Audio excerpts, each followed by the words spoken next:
So the first question I have for you is how and where did you find wrestling, and in what way would you say it's impacted your life? Oh, how did I find wrestling? Talking to a 50-year-old man here, Mason. It's been a while.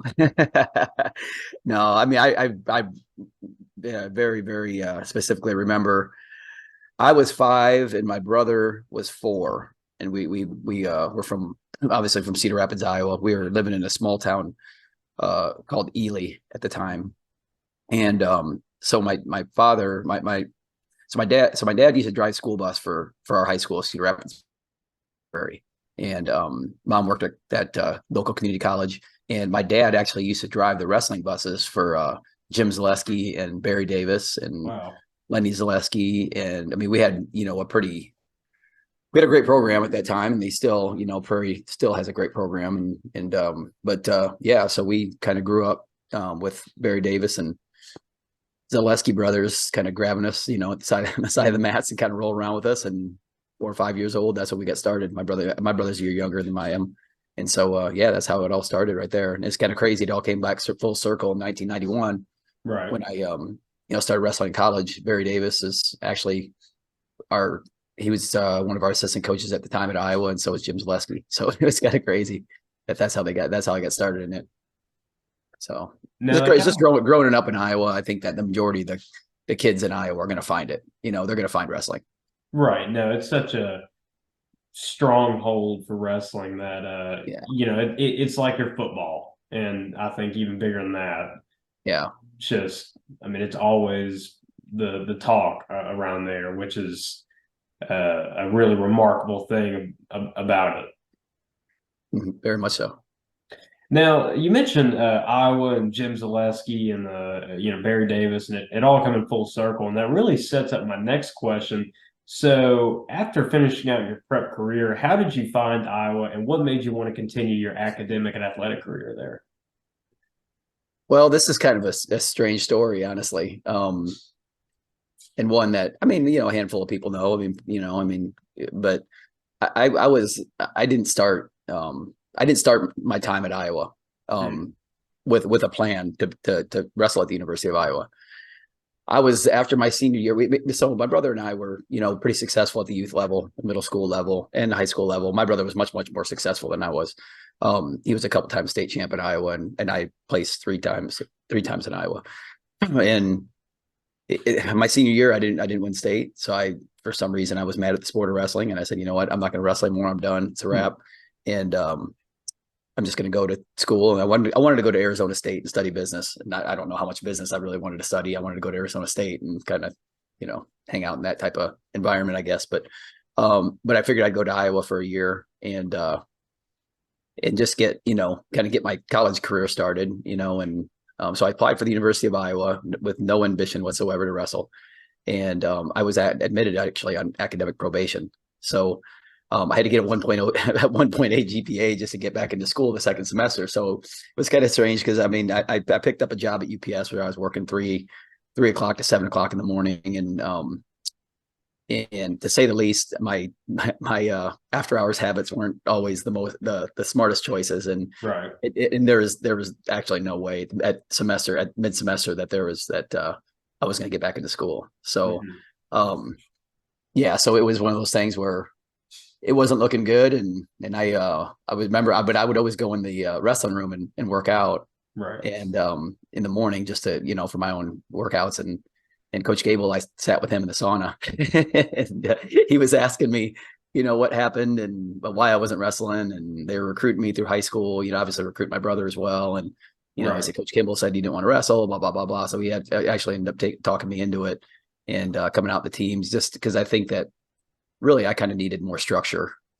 I needed a lot of structure at that time, and I think that's what he provided. And so I actually joined the team halfway through from my freshman year. So I was very, very fortunate, excuse me, that initial year to be on, obviously one of the greatest Hawkeye teams ever. Right.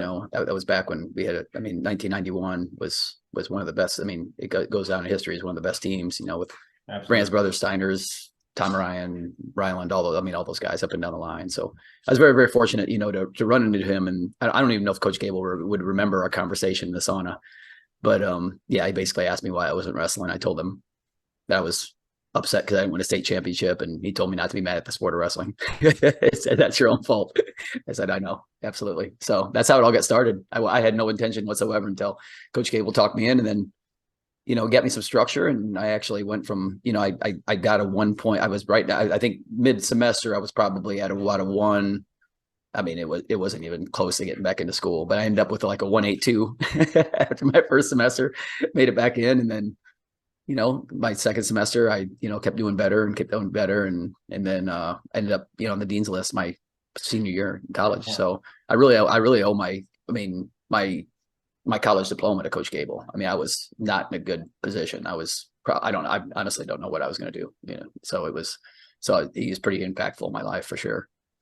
So, would you say, figuratively or even realistically for that matter, that wrestling and Gable's influence and structure really was kind of like the almost saving grace for that time at Iowa? I know for me it was. I mean, there's no question. I mean, but we had 35 kids on the roster at the time, and through my 5 year, well, my 4.5 years there, and so I would say that he was 100. I mean, he was by far at least a very very positive, if not the most positive influence on everybody on that squad. Through the 5 years for the 4.5 I was there. I mean, I probably had in my 4.5 years there, I'd say what, maybe 100 teammates. I don't know. Mhm. And, because they all, obviously come in, new ones come in, graduate, and probably over 100. And I can confidently say that he was a monster impact on all of them. And it was really strange. I mean, not really strange, but not strange when you know, like, the attributes of great coaches. But I Right. mean, I was, I mean, a lot of people don't know that about me, as far as like not really going on. It wasn't my plan to walk on at Iowa. It wasn't my plan to wrestle anymore after high school.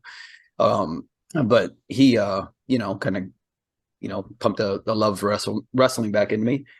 And I was third string my freshman year for sure, because Tom Brands was obviously he was the guy, and I was redshirt. And so my first year of eligibility, I think I was third string. I made it up to highest second string, but I was behind, Tom my first year. I mean, Bill Zadek, Mark Ironside, my next, 3-4 years. So it was one of those things where I was always the backup. But even as a backup, and this is really, just looking back at my coaching career, I think this is one of the things I really, really took to heart from him, and really learned and really kind of implemented my coaching, strategies. Is it didn't matter if you were a backup or if you were the starter. I mean, Mhm. you really thought that you had a really super special relationship with Coach Gable, and that was the unique thing about him. I mean, it Absolutely. was, and that's what just makes great coaches. The ones that don't leave, that aren't just coaching the 10 guys or the 14 guys or whatever your starting lineup. They're coaching that whole room and making them feel important part of your program. Whether they're going to represent you in the singlet, the Big Tens, or if they're just going to be a workout partner around nationals and world championships times. Yeah, I mean, it was a huge part of my life for sure. I mean, he definitely, him and his culture that he built at the University of Iowa. Literally, you can throw this term around really loosely. It's like saved my life, but I mean, he really was an impact as far as like making it, turning the corner and taking it down a more positive direction. No, absolutely. And you make a really good point at him treating everyone in the room, the same and not really, looking past the 14 starters or, Mm-hmm. the amount that was out there. And it's because I think that reiterates the point that everyone has a role. Mm-hmm. And, you never know, especially in the sport of wrestling, what could happen. Oh yeah. A starter could get hurt and that second Mm-hmm. string guy could be called up. Like look Yeah. at Spencer Lee and Drake Ayala. Yeah. Lee decided to go out that year and get surgery for his ACLs, and Ayala had to step up. Mm-hmm. So anything can happen. I think really reiterating that, where always be prepared, Mm-hmm. always be prepped to wrestle no matter where you are in that roster, is very important, especially at the collegiate level. No, absolutely. And it's, and even at that high school level, but I mean, I think that he used to preach that to all of the whole team and backups. Like I said, I was a pretty much a 4.5, 5 year backup. And he would preach that, but it was really what meant, and it helped me obviously become a better wrestler and I guess an asset or a tangible workout partner for guys like Tom and Terry Brands, and to where they're thankful to me for for coming in and working out or whatever, and whenever they needed it or whatever the case may be. But it was also the relationships. I mean, I think that coaches can stress like the importance of paying attention to backups, Right. and the guys that aren't the starters. But kids aren't stupid. I mean, whether you're a high school kid or a middle school kid or a Division I college athlete, they know whether you have a vested interest in making them a better person Absolutely. and putting them in a positive direction in life. And I can sincerely say that, I mean, he would ask me to go to football games and at Linn-Mar High School, and we'd go watch a Iowa City High football game, and I'd hang out with his family. And I mean, he could have brought I mean, we had 10 national champions in our room at the time. I mean, he could have brought any of those guys, but he brought a third string backup. So Right. it was just things like this that I think it's really important, especially from a coaching perspective, that you not only keep those backups really kind of in there from a competitive standpoint, but it's really, really important to continue to keep a really great relationship with them. I still talk to them to this day, and like a huge, big decisions in my life or stuff like that. I think I'd like to things I'd like to bounce off him. It's it's a great. So No, I mean, absolutely. There's a reason he goes down as one of, if not the best wrestling coach of all time. And I think it's the influence and the knowledge that he brought not only to the mat, but off the mat. oh, absolutely. And He's just ahead. He was ahead of the game too. From oh, yeah. a lot of just what he was doing was pretty. There wasn't a whole lot of. I mean, he put together the first RTC. He had a Hawkeye Wrestling Club. Man, they had. Shoot, I remember when I was in there in early '90s. I mean, we had half the world team, like basically what Penn State's doing now, and that's what Coach Gable was doing. We had half the world team, if not more, in our wrestling room training. So could have been from Iowa, could have been from other schools. So yeah, he was really a pioneer. Now, I have to ask, and this is just curiosity, really. What was it like practicing with Tom Brands? What were those practices like? Oh, they were great. You can sense the sarcasm. I mean, I remember it was our room at the time was it was crazy, crazy competitive, and obviously, that's one of the main questions that I get is what, because I worked out with Terry more than I worked out with Tom. I worked out with Tom a lot, especially in the summertime when because I was from Cedar Rapids. That's where my hometown is. So we were literally 20 minutes away from the University of Iowa. So when all the guys would go home in the summertime, obviously Tom and Terry were on world teams, and they had their training camps going on at the time, and they're in our wrestling room, so they needed partners. So I was I wrestled with them pretty consistently. Terry more than Tom, but Tom my share. And I mean, it just the beginning it was horrible, honestly. It just but then you start getting appreciation for for what kind of opportunity you have. And Oh, maybe I get a takedown once every whatever. I mean, once every 30 takedown. I don't who knows, but all I know is that I mean, I got handed a lot of butt whoopings by those two for sure. I mean, yeah. So was it fun? Absolutely not. But obviously it was an experience I wouldn't trade for the world. I mean, right. obviously Tom ended up being Olympic champ in '96 and world champ in '93, and then Terry was two-time world champ, Olympic bronze medalist, and they both have went in public situations with and said that I was a pretty good a good part of their of their training partner rotation.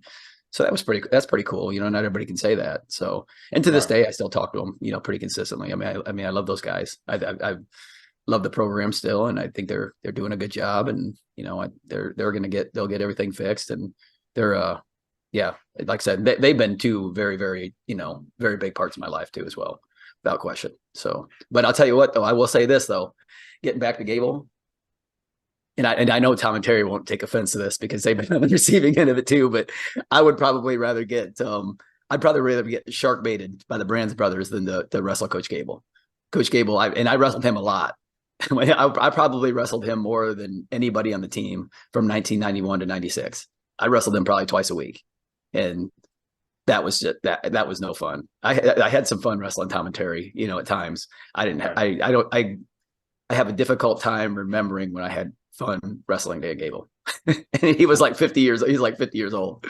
No, I mean, it's crazy how you never really lose it, and especially at that level, like, you look at when Johnny Hendricks and that like 2005, 2006 Oklahoma State team. I remember my coach, Houston Clements, has told stories of he'd go up there for those camps, and John Smith, Oh yeah, would be just taking Hendricks to school. yeah.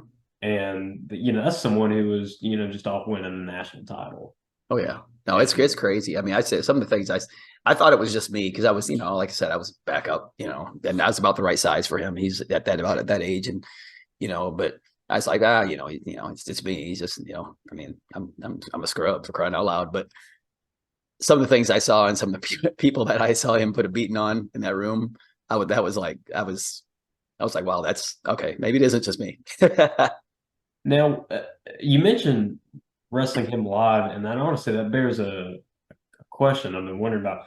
Was he really getting to know firsthand? Was he a very versatile wrestler, or was it just like, from the gridiron from the first second to the very last? Uh, I mean, it's you almost got to wrestle with Coach Gable to really kind of understand like how good he. I mean, it was great. I mean, like, and again, I would have hated wrestling him in his prime. That would have been awful. I mean, I had to help him warm up for a good 25, 30, 40 minutes before we went live, but when we did, it's just, I mean, he was so strong, and he's so good on top, I mean, I remember the first time I wrestled him, I was actually trying, like really hard to get out from underneath, and he kept my arm behind my back for 45 minutes to an hour, and just kept, I mean, it was just miserable, and I remember going in the shower after practice, after I got done. But my first time I wrestled, I literally could barely lift my arms up to even scrub my hair. I mean, it was. I mean, he just wore me out. Then after a while, it's like one of those things. Yeah, I mean, you kind of give it the try, but after a while, it's just like, all right, well, I know what's going to kind of happen here. I mean, it's like, all right, you know what? I'm not feeling that today. So. Fate's already been decided here. Yeah. So it was, and I kind of knew my role too. I mean, it wasn't like I was, he was, we were going to throw me in the Big Ten championship lineup, and I was going to, start competing for a Big Ten title and a national title, on the drop of a hat. I mean, we had those guys for that, and I had, other roles on my team, I think, and I think I was, more of a social guy, I guess. Well, like you said, those type of experiences, they're really one of a kind, Oh, yeah. Not a whole lot of people. Yeah, wouldn't trade it for anything. Yeah, I had a great 5 years there. I loved the University of Iowa. Obviously, still cheer for them very, very consistently. Of course, along with the other schools that I coached at, with Cal Poly and Chattanooga. Right. Obviously, I've had a vested interest in those two programs, and yeah, I mean, my family still lives my mom and dad still live in Iowa. My brother just moved last year to Florida, but yeah, I mean, I love Iowa, just not in the wintertime. I go back like once a year. So. Right.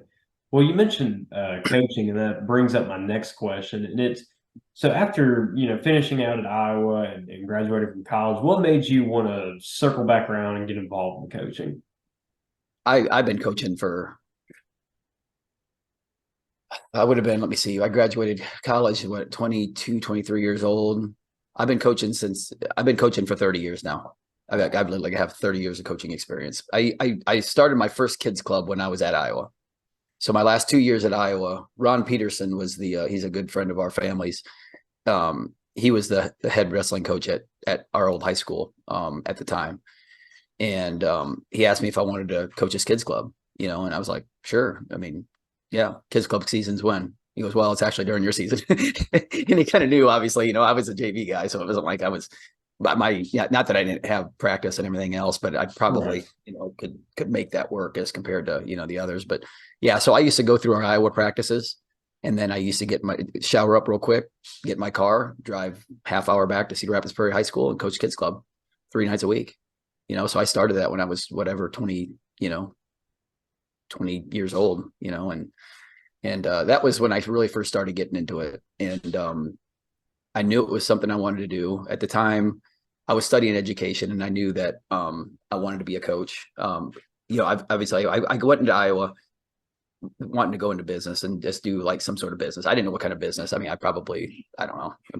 I have 2 businesses and I'm still not very good at business right now. So I don't know if that's my calling or not, but yeah, I mean, I figured, you know what, I want to be a coach. I want to be a high school coach. And I knew that the best way to approach that was to be a teacher. So I went after that, I got my grades grades up the first year at Iowa. I went into their education program. So I ended up graduating with a phys ed degree in education. And so, yeah, I ran a kids club 2 years before I started actually coaching. And then I got thrown in right in the fire right away. I graduated college in 1996 and the fall of 96, I was at a little small school in Iowa, in eastern Iowa called Durant High School. I was a middle school and high school phys ed teacher and head wrestling coach and actually in head middle school track coach. So I did a little bit of everything. And I just loved it. I just loved coaching. I had a passion I still have a passion for it at 50 years old, um, and Coach Gable actually even told me when I left Iowa, I still remember it. Told him I came in, got my first job, all that stuff. He goes, you know what? You're going to be a great coach. He goes, you're going to be a much better coach than you were a wrestler. You're going to be a good one. And I'm sitting here thinking, I'm not quite sure how to take that. Are you saying I wasn't a very good wrestler and that I'll just be a good coach? Or are you saying I'm going to really be a really good coach? So I took it as I was going to be a really good coach, but who knows? But yeah, that's how I got the start. I started actually coaching in 94, started coaching a kids club. So yeah. And then after that, once I got thrown into the high school level, I mean, if you want a solid high school program, you got to have your hands in everything. So I would go, Right. my first high school coaching job, I would obviously have morning practices and afternoon, and then I'd, be teaching all day. And then after school, we'd have our regular high school practice, and I'd stay after for kids club practice. I was heavily involved in the middle school practices. I mean, you just kind of do it all if you really, really care about your program. So yeah, Right. just brought it from there. All hands on deck and away. That was it. And that brings up another question. So with 30 years of coaching in the books up to this point, what have been some of your biggest takeaways from coaching? You know what? I'm a relationship guy. So really, honestly, I mean, I've been fortunate enough to coach a lot of really, talented athletes from all ages and from ages 4 to senior level athletes in the Olympic trial finals. But it's really the relationships that I built over the last 30 years that really mean the most to me. And I like to think I carry that on now to, I run a Young Guns wrestling club Right. Up here in Nashville now, which is awesome, which it came about with relationships that I built, coming out of Iowa, with Eric Jurgens and Jody Stripmatter. But, just relationships that I built throughout, just all the stops that the coaching's taken me everywhere. It's, I coached for 4 years in Iowa, 6 in South Florida. I've still got a great group of contacts and buddies and stuff like that I used to coach with in Florida. It was a year in Dallas. I've got some great friends there still in Dallas. And obviously the time I spent at Chattanooga, which was a good 10 years. I got not only the kids that I coach, but, just the alumni and the talent people and stuff like that in Chattanooga. And then of course, I got great friends in Phoenix for the year I spent at Grand Canyon. And Right. the time I spent at Cal Poly, I just went and watched them in January, in one of their dual matches. So I've got great people in California. So it's really, just the relationships that I built. That's really kind of what I've been most proud of. And I think, everybody's kind of most proud of their strengths. And I think that's probably my strength. I mean, I'm really fortunate that I get to, to be the state chairman for our USA wrestling program and that that our board of directors trust me with that responsibility, because I think that's one of the responsibilities that I really, really kind of, I cherish. I really enjoy doing it. I mean, somebody else can have it if they want to do it, but nobody else wants to do it. But I enjoy it just because of the relationships that I continue to build, with a new crop of young kids that come through our organization. And as long as we're, got great people around us and that have, the betterment of Tennessee wrestling in mind, man, I love building relationships with those people. No, I think I agree with you 100% that relationships are really, I think one of the best things that can come out of this sport because they're so Absolutely. unique in a way, Absolutely. you know, Absolutely. and people like Rocco Mansueto that I've interviewed, Jeffrey Yep. Flo, and many That's others. my boy. What do you know? What do you know about that, Mason? What do you know about Rocco? Yeah, I watched y'all's podcast. It was great, man. I mean, Rocco's he's man, he's a one of my dear friends. I love that guy, and that was a very really good podcast you stand-up guys did. guy. Yeah, even no better guy to kick your podcast off than Rocco. That guy's you don't get no better than that guy. So Well, thank you, and credit to him. I stated earlier, I wrote up a post. I want to say, yeah, it was Wednesday.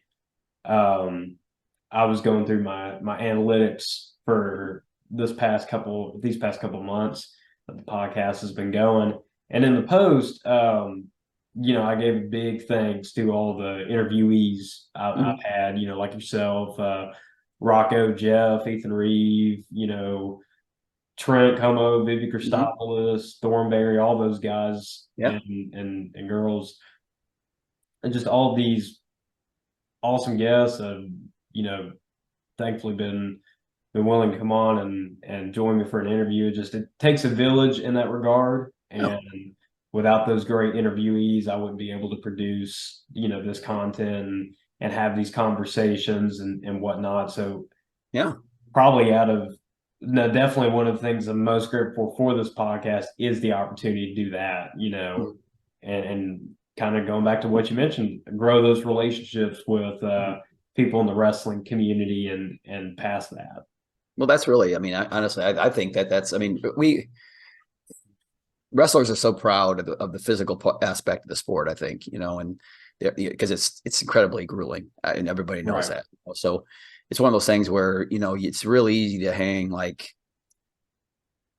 what the sport is about, on things like work ethic and discipline and determination. And, you've heard them all. I mean, it's, the Mhm. same, yeah, I shouldn't say punchline, same catchwords, everything that people have been saying for years, which are all very true just because of how difficult the sport is. But I think a lot of people lose sight of the relationship part of it too. I mean, it's the relationship part of it. To me, in my opinion, is most important for one, because I just think it's just an important life skill. And honestly, I think it's probably the like if not the best life skill, it's definitely at the top with a couple others there as far as what wrestlers can do. I mean, I started. I mean, I was always proud of what I did. Like I wrestled at Iowa. I mean, okay, and I've been proud of what I did from a coaching perspective. But it's weird because if you look at it in the wrestling industry, in the wrestling world, you'll introduce somebody like, oh, hey, this is so and so, he's state champ from Iowa, or hey, this is so and so, he's a two-time All-American from Right. Minnesota, blah blah blah blah blah. I actually had to kind of earn my way as far as like, what I'm saying. They would say, oh, he wrestled at Iowa, I wrestled at Iowa, and that was like one of the things. You know what? That's cool. That's whatever. It's a cool introduction. Yeah, he wrestled for Dan Gable. Yeah, it's a cool introduction. But at some point in time in your life, I think you want to get introduced as just, hey, this is Mike Hatcher. He's a great Mhm. guy, great guy. You got to get to know that guy. He's does this. He's state chairman of tennis. I mean, just stuff that that's a lot more than they don't have to rattle off a wrestling resume. And I think the stronger relationships you build with people that are just gonna appreciate you for what you do and how you carry yourself on a day-to-day basis. I just think that's a life skill that it's just invaluable without question. Absolutely no, and especially in this sport, it's incredibly true. I think at the end, at one point there will be a time for every competitor where you have Mhm. to, take your shoes off for one last Yeah, time, in competition or in general for the sport. And at the end of the day, state championships and collegiate championships, region championships, national championships, whatever it may be, those are great achievements and great goals, but at the end of the day, people are going to remember you for the person you were rather than if you had this win or that win. You know what I mean? 100%, 100%. And I'm sure. Say you ask somebody like Dan Gable, probably you ask him how was he as a wrestler. He's probably going to state how they were as a person much more than what match they won and what match they did. Right. Yeah, absolutely. Absolutely. And I just think, I mean, yeah, I'm living proof of it. I mean, obviously, it helped having my experiences at the University of Iowa and the on certain resumes and so forth, as far as, contacts and everything like that. It Right. helped me kind of get the foot in the door for certain things. But at the end of the day, I mean, Heath Esslinger didn't hire me because I wrestled at Iowa, to run his wrestling club in Cleveland, Tennessee. And that's kind of how it all started kind of, transpiring. I mean, when I was coaching with Heath at Higher Calling, I mean, he met me through Terry Brands, and I was doing campus with him, and we connected, and it's just a relationship that we built. And he trusted me enough with his club program at Cleveland when we started the Higher Calling Wrestling Club, to where I don't think it really mattered if I wrestled at Iowa. I mean, it was it's cool and everything, but other than that, I mean, he didn't. I don't think he brought me to University of Tennessee Chattanooga because I wrestled at Iowa. I mean, he just looked at me as a good person and a good coach and somebody that would be a positive influence on his program. And the same with Coach Cerritos when I went and coached with him. I mean, the Iowa thing was great. I mean, and granted, it's crazy, because I always tell Coach Gable, it's crazy. Everywhere I go, people always are asking me about, what it was like to wrestle for Dan Gable and, Right. and University of Iowa. And I'm super, super thankful, super, super proud of that. But I think my longevity in the sport, I would like to think that a lot of it, stems on the relationships I built, and me being, people person, treating people like how I want to be treated, and just being just friendly and approachable, so to speak. So Well, this sport, I think, and Rocco said the same thing as well. If any kid, teenager, and I've said this to people as well who are thinking about doing a sport, they should try one sport. I think it should be wrestling, oh yeah, because not 100%. only does the physical attributes, but the character it builds. You're in there in a fight for a few rules for however long the match goes, and that just takes so much, and it can really help shape your character, and I think some ways for the better. Mm-hmm. No, there's no question about that. No question. I mean, I think everybody should wrestle. Not everybody will, obviously, and it's not for everybody. I think everybody's. I would love for it to be for everybody, but at the end of the day, I mean, not all sports are for everybody. Not Right. basketball's not for everybody, and football's not for everybody. I mean, so, and they all teach kids, great things and great, attributes, and give them great things tools that they can utilize later down the road.